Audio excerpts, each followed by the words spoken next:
علماء اہل حدیث جو ہیں ان کے کچھ خصوصیات آپ لاکھ اختلاف کریں، آپ کر سکتے ہیں، کرنے کا حق بھی رکھتے ہیں، لیکن چند چیزیں ایسی ہیں کہ جو علماء اہل حدیث ہیں انہوں نے یہاں پر کی انقلابی صورتحال پیدا کی بر صغیر کے ماحول کے اندر۔ نمبر ایک اس کے اندر یہ کہ ہمارے یہاں عوامی سطح کے اوپر جتنی بدعات کا اور شرک کے حوالے سے جو ایک ماحول تھا، اس کے اوپر بند باندھنے کے لیے جتنی کاوش ان لوگوں نے کی، اللہ تعالیٰ اس کا اجر انہیں عطا فرمائے۔ کوئی شک نہیں کہ اگر علماء اہل حدیث یا ان کی محنتیں، ان کی کاوشیں نہ ہوتیں تو یہ سلسلہ جتنا مزید بگڑ چکا ہوتا، یہ قابو میں نہ ہے۔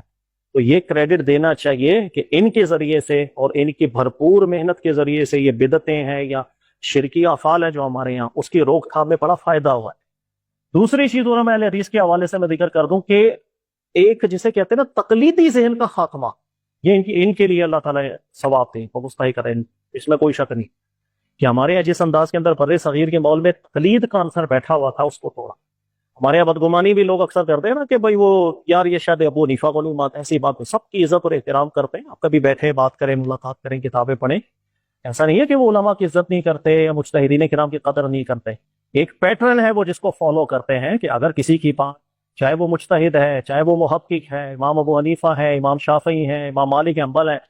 رسول اللہ صلی اللہ علیہ وسلم کے بعد سیکھی بھی بات اگر دلیل میں کمزور نظر آتی ہے تو وہ وہاں جائیں گے جہاں انہیں قرآن و سنت لے کر کے جانا ہوتا ہے، وہ اس عالم کی، اس محقق کی دعا کرتے ہیں اللہ ان کو ثواب دے، لیکن اس کو ہم عمل نہیں کر سکتے، یہ ان کا پیٹرن ہے۔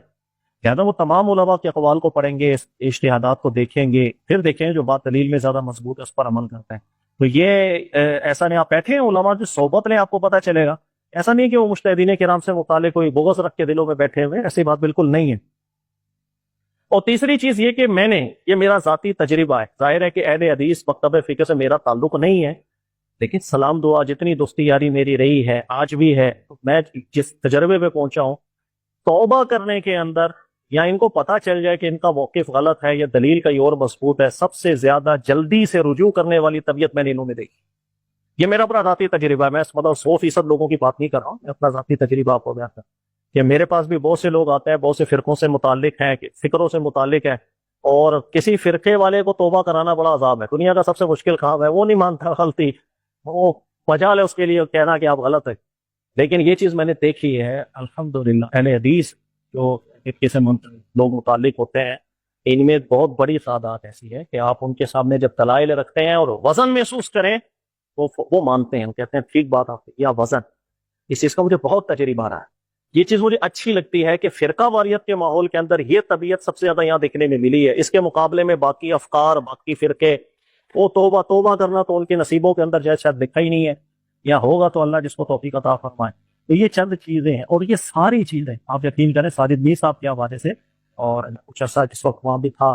تو میں سنتا تھا ان کی ذہن کی وسعت ایسی، یہ تربیت ایسے ہی کر رہے ہوتے تھے، اور ان کی مسجد کی جو لوگ تھے آپ ان سے بھی اگر ملاقات کریں گے نا، ان کا بھی دماغ ایسا زبردست ہے، سوچ ایسی پیاری ہے، ظاہر ہے وہ جن کو سنتے جن کے ساتھ رہے ہیں تو ان کی ویسے نکھار آ جاتا ہے۔ تو اللہ تعالیٰ توفیق عطا فرمائے، اور یہ جو کاوشیں علماء اہل حدیث کی رہی ہیں اللہ تعالیٰ انہیں بھی قبول کرے۔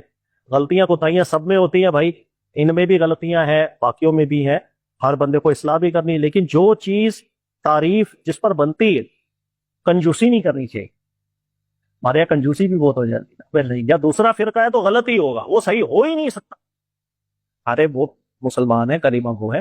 اور بہت قابل لوگ ہیں، بہت پڑھے لکھے لوگ ہیں، دلائل میں غور و فکر کرنے والے لوگ ہیں، اور آپ یقین کریں کہ ہماری نجی محفل کبھی ہوتی ہے تو اس کے اندر ایسی اگر وہ البانی صاحب کی تحقیق بیان کریں، ان سے اچھی تحقیق سامنے رکھتے تو وہ بالکل کہتے ہیں یار یہ بات وزنی کر کے جا رہا ہے، ٹھیک ہے نا۔ تو اللہ تعالیٰ اجر عطا فرمائے، سبھی ہمارے بھائی ہیں، اور خطائیں بھی ہوتی ہیں، اللہ تعالیٰ اسے بھی درگزر کرے، دل کو وسیع رکھنا چاہیے۔